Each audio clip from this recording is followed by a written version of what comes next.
Oh, So how are you?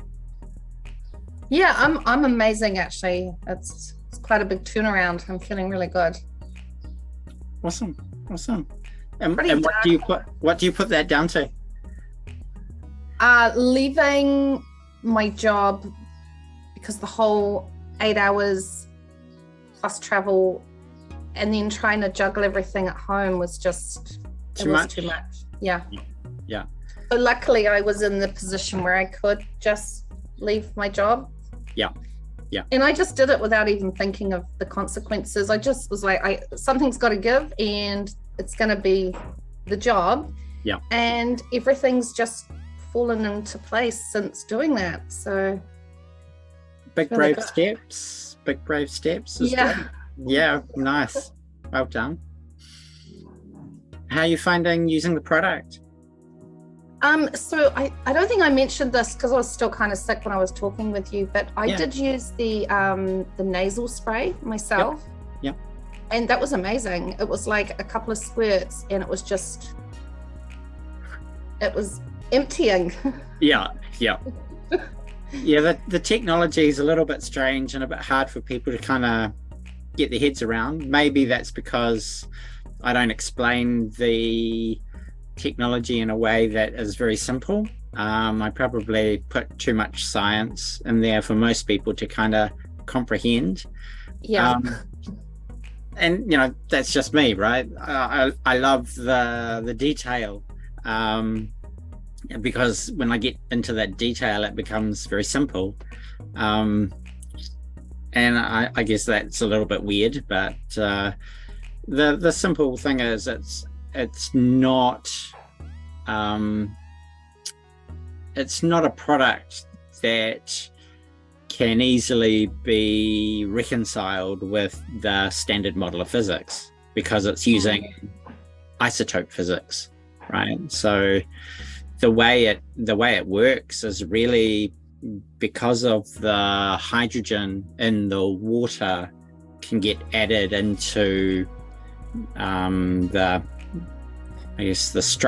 structure of an atom. It grows each atom, not like if you think of Lego blocks and you have a little 4-piece Lego block and that's hydrogen, and rather than putting it on top of the wall, right, it actually just sticks it under the bottom and it kind of pushes things up from below.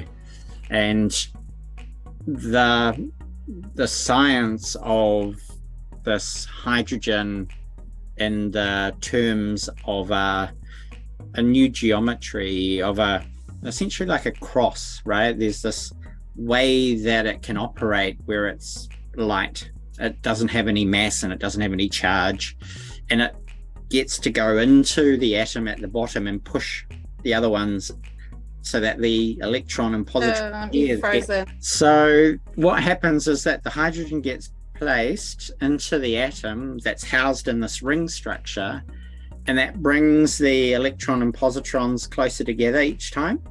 So as more hydrogen gets added in, they get closer and closer together, and when they're really close together they have more energy, and then when they're released they have a higher amount of energy coming out as a photon of light, and that's what supports that healing and regeneration. So it's all this kind of light-based isotope physics, biophotons. It's all kind of weird stuff that happens too quickly for the mind to kind of figure out what's going on, right? So it's this pain relief benefit because it oxidizes and it kind of stops inflammatory cells talking to neurons. So there's this whole kind of weird physics happening at really fast times that our conscious mind isn't aware of. And that's kind of a cell death regeneration system that happens within our bodies. And typically that's all nighttime, right? When we're asleep. And that's why light comes out of the atom at night, as we see as our dreams. So the retina point inward, we see the light coming out of these atoms, and it's that high energy, short-lived, that it's actually creating the breakdown of old and giving the energy to create new. So it's all part of the regenerative aspects of our biology that typically occur at nighttime. And because the product is supporting that during the day, it has some pretty interesting healing benefits. So that's kind of what I've been, I guess, learning, teaching myself about, based on kind of really developing a fundamental new science platform for quantum biology. And because that shifts away from the standard model of physics, so I'm not sure if you know much about physics at all, but for biology, what we say is that an atom has three things in it. One's a proton that has a mass of 1 and it has a charge of +1, and there's a neutron that has a mass of 1 and has 0 charge, and then there's electron that has really very little mass at all and has a charge of -1. And so when you dig down a little bit deeper in the proton, there are these things called quarks. And so there are 3 quarks in a proton and there are 3 quarks in a neutron. And so there's this really kind of, I guess, simple model that people like me, biologists, would use to go, oh, here's an atom. This atom is hydrogen. Hydrogen contains this proton +1 and an electron -1. And together, overall, they have a 0 charge. But in the quark charging, physicists have used fractions. So they've used, if it's a up quark or a down quark, and they're only the 2 flavors of quarks that we have in biology. If it's pointed up, it has a charge of 2/3 positive. And if it's pointed down, it has a charge of -1/3. And so in a proton, the 3 quarks are 2 pointed up and 1 pointed down, and you add those fractional charges together and you get +1. So that's how the standard model is kind of providing information around what are the charges on a quark. And I changed that in my model because it was inconsistent with electron and positron pairing. And there's this really kind of profound issue that the standard model of physics has, and they're unable to identify 95% of the universe, dark matter and dark energy. And it all kind of comes down to quark charge calculations. So if you have something that's consistent with a positron and an electron, either +1 or -1, and I reintroduce that into the quark. So if it's pointed up, it's -1, and if it's pointed down, it's +1. So that the field of energy, if it's up, there's something underneath it to counterbalance that, and if it's down, there's something above it to counterbalance that. So that kind of conceptual framework of opposites, that dualistic aspect, and that positron-electron pairing +1, -1, allowed me to kind of look at quark charges differently. And by doing so, I was able to still get a +1 charge for my proton, because if it's up, it's -1, and down is +1, and I multiply them together. So I get -1 times +1's -1 times -1 is +1. So that model is what I've used in order to kind of keep it consistent with the standard model of physics, with a proton having +1. And then the electron is connected to that, so that overall the proton and the electron, those 2 charges overall give 0. And so when I had a look at the neutron has 2 quarks pointed down and 1 pointed up. And with my mathematics, +1 times -1 times +1 gives -1. And so my neutron has an overall charge of -1, and negatives and positives attract. So the proton in the nucleus of the atom is positive, the neutron in the nucleus is negative, so they're attracted toward each other. And to make it consistent with the standard model of physics, with a neutron having an overall charge of 0, I've introduced the positron back into the model of an atom so that the +1 of the positron cancels the -1 of the neutron, so that those two come together overall to give a 0 charge. So now I've got more of a balance between a proton and an electron and a neutron and a positron. And in that way, I have essentially a mirrored symmetry model for the atom. And that's what was missing within the structure of the atom that physicists currently use for biology. So by changing that initial quark charge, I've changed the geometry into a mirrored symmetry. And so our biology also has a mirrored symmetry. And when I looked at the atomic structure of mirrored symmetry, I could see the feature of essentially a cross-based geometry within that, where I can understand the 2 photons of light being in a mirrored pair within the structure of hydrogen. And that gave me the idea of, well, if it's light, it doesn't have any mass, it doesn't have any charge, and it has the ability, or it's competent to do quantum tunneling and traveling down into the center of the atom. So light from hydrogen gets added into these atoms that are housed in these ring systems. And that provides context for how the isotope is actually formed. And then isotope physics is like, it's like clocks, right? It's all based on this thing traveling in, hydrogen, as light, and then traveling out again as light.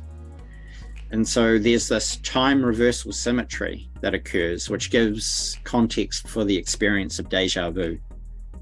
The atomic release of light at nighttime when we're sleeping with our eyes closed, we see the release of light in our dreams, right? So there's this process that really stabilizes the atoms of the mind, with a mirrored symmetry context.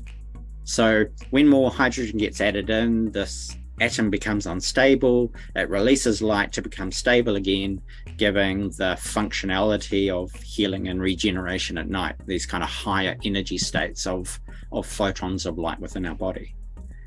And so there's this really kind of profound shift away from standard thinking in biology, and what we're taught is this external physical world. And that's not aligned with how our retina are pointed inward and how we see light within the mind.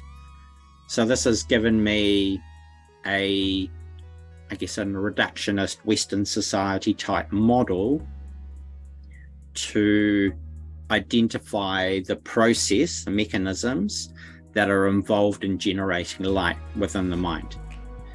And so the product supports those physics-based processes happening in the mind to generate light and to generate more energy. So it gives mental clarity, it gives a peace, balance, a sense of deeper connection with self, and it in a way it kind of gets you to shrug off societal expectations and norms in order to kind of align your life into a path that you want to take, rather than being dictated to by others, so to speak. So it's an interesting technology because of the way that it operates, and it's only when you've used the product for a period of time that those aspects of it kind of come more and more into being. But yeah, I saw that you mentioned you feeling more at peace, more at balance. Yeah. Well, I use the pain spray on my knee. Yep. Because it's getting a bit old and sore. So yeah, excuse me, I have been using that, and I can definitely notice that it does reduce the pain. Yeah. In my knee. Yeah. Nice. So how long have you been using them for now? When did I can't remember when I ordered the first pain spray from you. So yeah, it's sort of been since then. And yeah, like with the nasal spray, is that something you could just use whenever or only when you're congested? Because no, you can use it. You can use it whenever. I use the product myself in order to kind of keep my immune system in check. Because of its anti-inflammatory properties, I have a predisposition to autoimmune conditions. So iritis, something that I get, and that's an inflammatory eye condition that can lead to blindness if not kind of kept in check. And so I've got a genetic predisposition, a particular allele, a gene. It's called HLA-B27. And when I use my product, I know that I'm not going to have any issues. So yeah. And if I don't use it, and I stop because I want to keep validating that the product is actually supporting, keeping me in control. I will go and have a bout of iritis and end up having to go to hospital and kind of getting, steroidal drops to put in my eye and things like that. So I use it reasonably regularly when I know that I need to kind of support my own, I guess, suppression of my autoimmune issues. So it's quite fascinating to think that these proteins that I'm isolating out of Manuka honey, how they are being taken up by inflammatory cells when I'm spraying them topically. So it doesn't need to be given orally. They're small enough to go through the skin, and they kind of regulate the immune system to kind of keep things in checks and balances, and keep me straight and narrow, hopefully. That's nice to hear that the product's being helpful for your pains. It definitely has. But I just thought, what do I do with this one now that I don't have a nasal issue? So could I put that in a spray bottle and spray it? Yeah, you can put it into the pain bottle. Okay, that's great. So the interesting thing about the technology is that because it's light responsive, the light within a particular environment and the color of the bottle informs the product, and it will change because these single atom systems are sensitive to electromagnetism or light. It changed their structure and shape. So the blue bottle has enough energy to stimulate this process called Fenton chemistry or photofenton.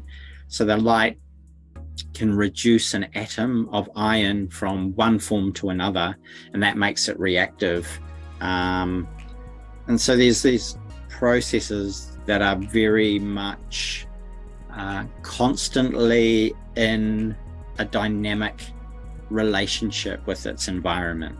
Right, so it's constantly kind of receiving energy and then releasing energy and changing according to the energies within the environment. So it adapts, and I've got video footage of the kind of liquid that's produced from those processes and how it is able to change its shape and form when I put different energies of light into it. And then you go back to white light and it releases that again. So it is a technology that is aligned with actually what's happening naturally in the body within this process called apoptosis. And the ability that our body has naturally to break down a cell and that pre-programmed cell death into CO2 and water is harnessed by the product. So the product supports the kind of removal of old cells from the body, the breakdown of biological molecules back into CO2 and water. And those molecules are not like independent of each other. Because of the radical chemistry that's happening, they're tied together so that they behave in a way that they are coordinated and more of a holistic solution.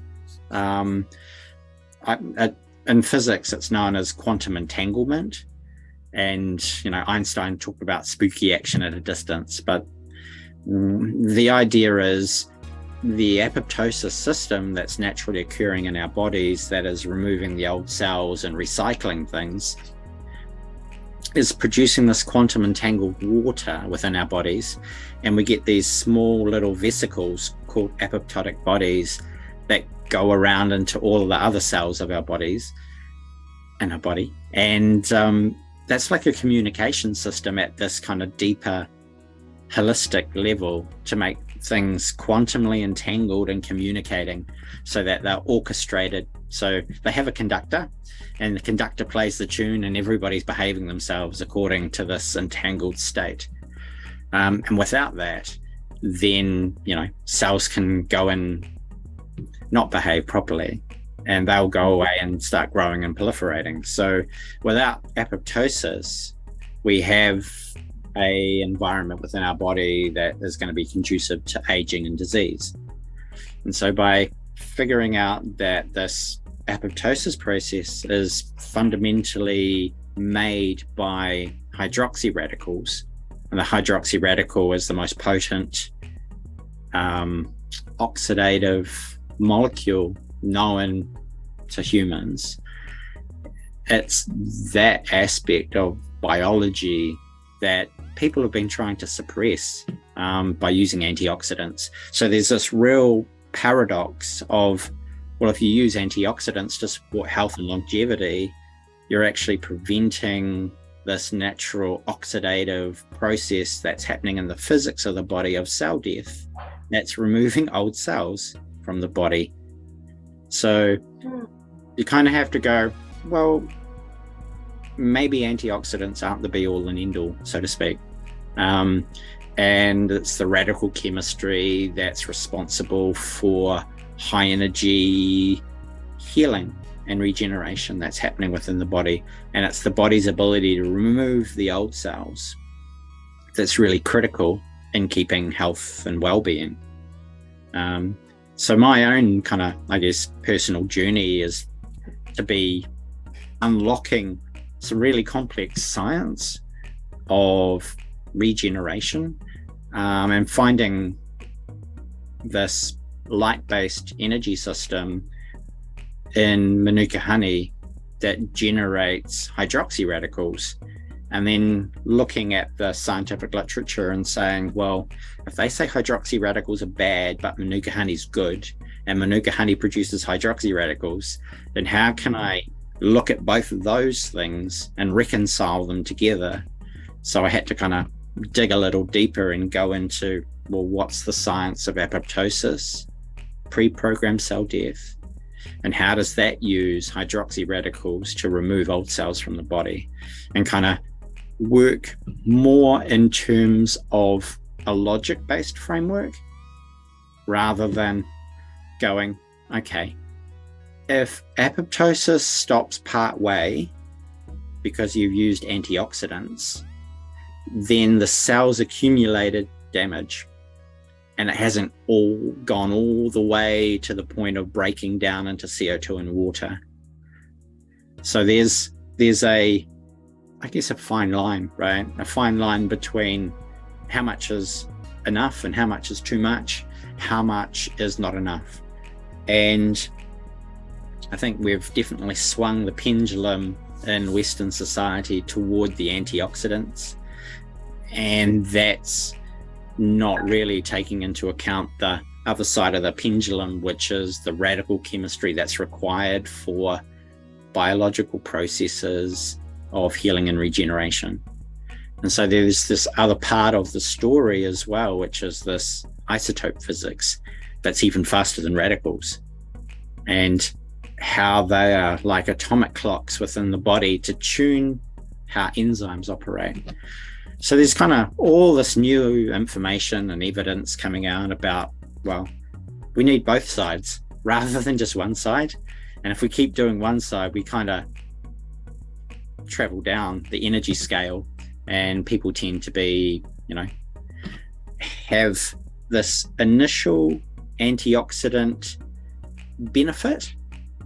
And the benefit comes from the fact that the body will actually do more radical chemistry to counteract the antioxidants that you're putting in. And so there's always this kind of swing between oxidation, reduction. And that's how biology utilizes, I guess, the energy systems of radicals in order to generate sufficient energy for regeneration and healing. But then the cells want to maintain themselves in a reasonably good, healthy state, and they require more reductive potential. So they need more of the enzymes that are kind of stopping the radicals from destroying the cell. So, everything needs to come at the right time and in the right place. And so it's quite, I guess, easy to see where Western society has kind of gone down the let's refine foods, put things together, and kind of move away from natural things, natural processes, the biological complexity of natural foods. And, when you start seeing we've got 10 more minutes. When you start seeing the continual demise of kind of Western culture and health and well-being in society because of what we're currently doing, then you start looking at things differently, that's for sure. But I hope I've been able to give you a little bit more information about the product and how it works and the health benefits that it gives. I look forward to kind of getting more feedback for you in regards to your own kind of personal journey that you're taking. Sounds cool. Yeah, I mean, I guess it could well be like a combination of using that spray, which I have, like I like to spray it over my face every morning. Yeah. But I think it was like being sick with COVID for 6 weeks. I have never, ever been that sick. Yeah. And it took just like a combination of things really for me to just like, I can't do it anymore. But I have been taking Nutrient Rescue. Okay. Yep. Which is a daily dose of goodness. Nice. And the spray, and just like getting rid of the chaos of working.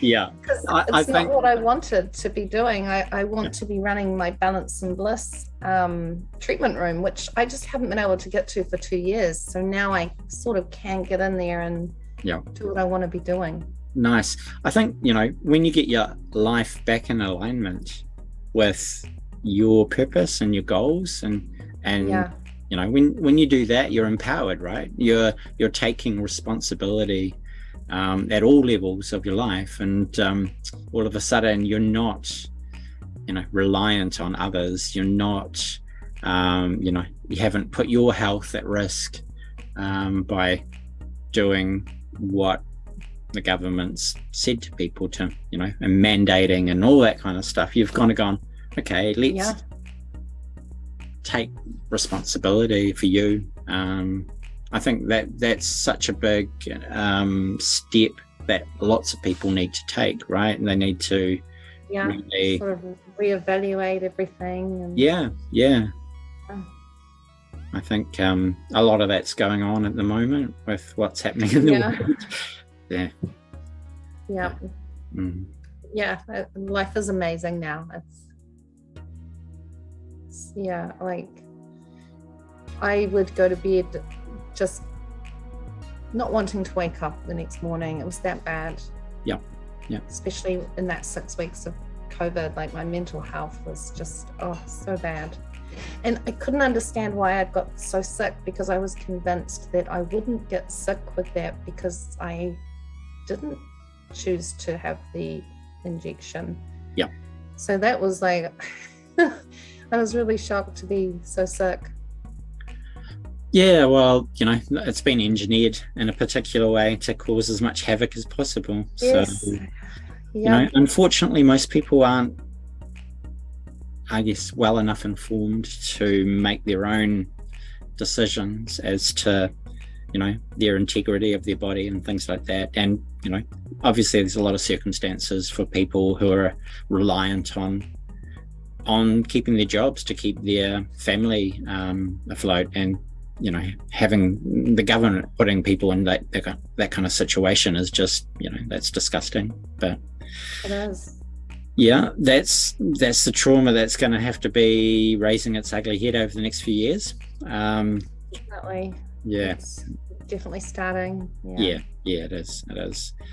And that was, I guess, required in order to get people off their backsides and into an empowered position to stand on their own authority, right? To kind of be the sovereign being that they are. So, if you haven't got your free will to make your own decisions, then you are disempowered. And that tends to be what society wants to do to people, or at least the government, to make them dependent on them, to make them relevant. So it's an interesting time we're living through, that's for sure. Yeah. Anyway, thank you very much for your time. And it's been great.